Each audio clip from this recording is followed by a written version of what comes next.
കേരളത്തിലെ ഏറ്റവും പ്രായം കുറഞ്ഞ അവയവദാതാവായി മാറിയ ആലിൻ ഷെറിൻ ഇനി നോട്ട്ബുക്കുകളുടെ ബ്രാൻഡ്. സപ്ലൈകോ ആലിൻ ബ്രാൻഡിൽ ഇറക്കുന്ന നോട്ട്ബുക്കുകളുടെ ഔദ്യോഗിക പ്രകാശനം ഭക്ഷ്യ പൊതുവിതരണ മന്ത്രി അനൂപ് ജേക്കബ് നിർവഹിച്ചു. ആലിന്റെ മാതാപിതാക്കൾ ചടങ്ങിൽ പങ്കെടുത്തു. വിവരങ്ങളുമായി കൊച്ചിയിൽ നിന്ന് വിഷ്ണു സുരേഷ് ചേരുന്നു. വിഷ്ണു സുരേഷ്, എന്തൊക്കെയാണ് ഈ വാർത്തയുടെ വിശദാംശങ്ങൾ? ദിലീപ്, രാജ്യത്തെ ഏറ്റവും പ്രായം കുറഞ്ഞ അവയവദാതാവിന് ആദരം എന്ന രീതിയിലാണ് ഇത്തരത്തിലൊരു പുസ്തകം, ഒരു ബ്രാൻഡ് പുറത്തിറക്കാനുള്ള തീരുമാനത്തിലേക്ക് സപ്ലൈകോ എത്തിയത്. 3 വിവിധ പുസ്തകങ്ങളാണ് ആലിന്റേതായ പേരിൽ പുറത്ത് ഇറക്കുന്നത്. അതിന്റെ ഔദ്യോഗികമായ പ്രകാശന ചടങ്ങ് ഇന്നത്തെ സമയം മുമ്പ് എറണാകുളം ഗസ്റ്റ് ഹൌസിൽ വെച്ച് മന്ത്രി അനൂപ് ജേക്കബ് നിർവഹിച്ചു.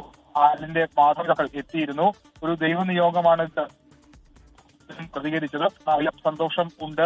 തങ്ങളുടെ മകനെ ഇങ്ങനെ ചരിത്രത്തിന്റെ ഭാഗമായി കണക്കാക്കുന്നതിലൊക്കെ വലിയ സന്തോഷമുണ്ട്. ഏറ്റവും പ്രായം കുറഞ്ഞ അവയവദാതാവായ ആലിൻ ഷെറിന്റെ പേരിൽ ഇപ്പോൾ നോട്ട്ബുക്ക് സപ്ലൈകോ പുറത്തിറക്കിയിരിക്കുകയാണ്. അങ്ങനെ വരും തലമുറകൾക്കും പ്രചോദനമായി ആലിൻ ഷെറിൻ ഇനി നോട്ട്ബുക്കുകളിൽ ഉണ്ടാകും. വിവരങ്ങൾ നൽകിയത് കൊച്ചിയിൽ നിന്ന് വിഷ്ണു സുരേഷ്.